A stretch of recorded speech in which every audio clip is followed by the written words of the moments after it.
everyone, and thank you for joining this podcast series, What I Learned the Hard Way. The idea for this series was born out of conversations that I have had with people I admire, people that motivate me, and people who have given me tools to be resourceful and resilient as I have navigated my own career. So with that, I want to introduce Alma Piscitello, a senior executive who has had several leadership roles and helped transform the organization, teams, and industries that she has worked within. Welcome, Alma. Hi there, Judith. Thank you for having me. So I'll put the question to you. Alma, in your career, what have you learned the hard way? I really thought about this, Judith. There have been many things that I have learned the hard way over the last 28 years in my career. The one thing that pops out to me is the constant change, to embrace change. There have been a handful of things that we truly know in our lives, that we're born, that one day we're going to leave this earth, that unfortunately we have to pay taxes, and that change is constant. So throughout my career, I have been through multiple mergers. I've had many managers, I've had many roles, tweaked, modified, outright changed, some without my consent, and some because it was what was required of me at that time. That's what the company needed me to do. There were times I reacted negatively. I outright did not embrace change. Things were just out of my control, and the situation had this chemical, physical reaction. I reacted negatively. I mean, it was like a change agent. I was pumping, my emotions were pumping, like my perspective was skewed. I was feeling fear and insecurity, all these like unstable emotions with just a complete chain reaction. The younger version of me reacted on these emotions in two ways. I either became immobile, I did nothing, so I would just put my head down and hope somebody will just, nothing to see here, they'll just recognize me and leave me alone. Or I would vocalize. I would actually speak loudly in meetings. I would want it to be prominent so people could see me. And so what they were hearing was actually the noise of my fear. And that didn't really work well for me. And then I would wonder, why was my peer moving ahead of me during this change? And I was not. So tell me about how you broke the cycle and where the shift came. Well, I will say that I started feeling like a victim, right? So every time there was something going on and I either took the immobile route or the too vocal route, I felt like the victim. There was something that was wrong with that. Not me, that. My manager, my company. It was something that they did to me. And so I had to come to a recognition. I started recognizing a pattern. And I started reflecting on what could I have done better. I found that in reality that it was actually me. It was like I was allowing my emotions to skew my perspective. My reactions, my responses weren't optimal. They weren't positive. I was not allowing myself to shine. So in recognizing this pattern, I recognized that I was making a lot of choices out of fear, behaving from a place of fear. So once I recognized that pattern, I came up with an acronym because a lot of it is self-reflection, right? So what is, I call it kind of self-help therapy for yourself, right? I think a big portion of growth is reflecting. And so I came up with this acronym, and it's RRAM. It's recognize, reconcile, accept, and move. RAM. I mean, RAM sounds like such a powerful thing, right? You're ramming into something, but sometimes, especially when I was younger, I really needed to stop. And this acronym reminded myself to push forward no matter what. So again, that first R, recognize the situation, the event, the individual's roles, what my role was in that situation, the problem, what was the repercussions, what could I have done better, what could they have done better. Second R is reconcile. truly understand and accept the situation, the things that I cannot control, and the things that I did or did not do. And then the A. The A is the big, right? Accept the it, the event, all the moving parts, the things they did, I did, didn't do, my decisions. That accepting one is the big.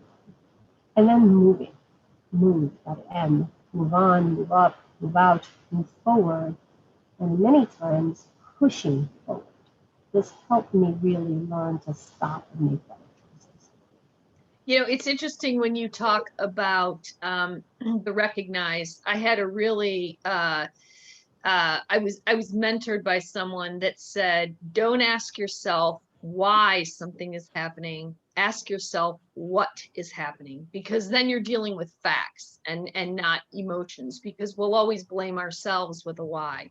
So I'm now curious, if you want to give a specific example, your younger self you talked about. I mean, the change, I think, for a lot of people can come in different ways, right? At a different point in your career. I've had situations myself, not unlike you, where organizational changes, companies being bought and sold, your whole world can change with news. What are some of the tips for, you know, people that are in the beginning part of their career, who I think to myself, a lot of times you don't have a lot of the information, right? So you might hear of something and you have to, I guess I'm curious to hear your thoughts, how those types of people can navigate that. I go back to kind of the stop. I've used that a couple of times. You have to stop or pause for a second, right? I think you have to pause. I think when we come from a place of emotion, there's this reaction. So we have to stop and pause. I kind of think of the very much like a fire, right? That situation, that event, that change is a fire, it's an accelerant. So let's kind of take a page from the firefighters, right? Stop, drop, and roll. So stop for Yeah. Yeah. Stop for a second. You have to stop your emotional roller coaster, because you can just really go through it and make some very interesting and bad decisions. You could be speaking to a manager about, well, what's the impact to me? Then you're talking to your colleagues. Right. And then what happened is it's actually counterproductive. It's actually putting more negativity into the air of uncertainty. So you really have to stop. And that drop portion is just dropping into your comfort, into what you do every day, which is do your job, do it really, really well, execute. So, and then just keep rolling with the change. You don't know where it's going to come from, but be open to that change, sometimes open to the challenge. I have been in positions in where I was asked to do things I had never done before. I come from a marketing background, very creative. And I had been asked to do analytical work, which, by the way, if somebody said, Alma, I want you to actually look at this, corporate finance, budget, I would have, tweaked out and said, no, thank you. But I actually stopped. I just did my job really well. I was known as a consistent performer who was thoughtful, and I was given an opportunity in the change to do something different. And I embraced it by opening myself to it and rolling with what was given to me. And so, and I learned a lot. Actually, it ended up giving me a balance in my career and in my professional, just at the outcomes that I put out for my clients and for myself on a day-to-day basis. So things that I probably would not have learned if it wasn't for the opportunity to change. That's awesome. Any other kind of permutations of this? I guess, it applies to lots of things. Any other scenarios? I appreciated when you said about the don't gossip, put your head down. I was also junior in my career. Company was about to get bought, I think, and I was running around trying to decide how I was going to feel based on all the conversations that I was having with colleagues at the water cooler. And someone very wise said to me, put your head down, do your work, because your work, you want them to see your work, not your emotional reaction to what's going on, which is what you said. Any other scenarios that you can think of, and some kind of, perspectives on kind of navigating change? I appreciated that you kind of brought one, which was skill set. One could be organizational. Yep. So I'll actually, this is another skill set, interestingly enough. Because I was in marketing growing up, I call it growing up in marketing, my core foundation of what I do and how I approach everything every day. It is from the perspective of how does this look? Am I conveying a message appropriately? Do you get what I'm actually putting out there? And so I was very early in my career asked to move into a sales role. And I was like, yeah, no, I'm the writer. Like, I'm the one who writes material. I'm the one who responds to things. I'm the one who'll make your collateral look amazing. I don't want to talk to people. Yeah. This is not something I want to do. And he was a great mentor to me. And he said to me, he goes, why are you so resistant to this change? You're thinking of sales in a very, very negative way. And he said, I think you need to look at this differently. And I could have said, no, I don't want to look at it differently. No, I just don't want to do this, and say thank you and walk away. And I decided to, again, kind of stop for a second and listen to somebody else's perspective. And he said to me, you are a natural teacher. He's like, you like to inform people. You like to make sure that people understand concepts really well.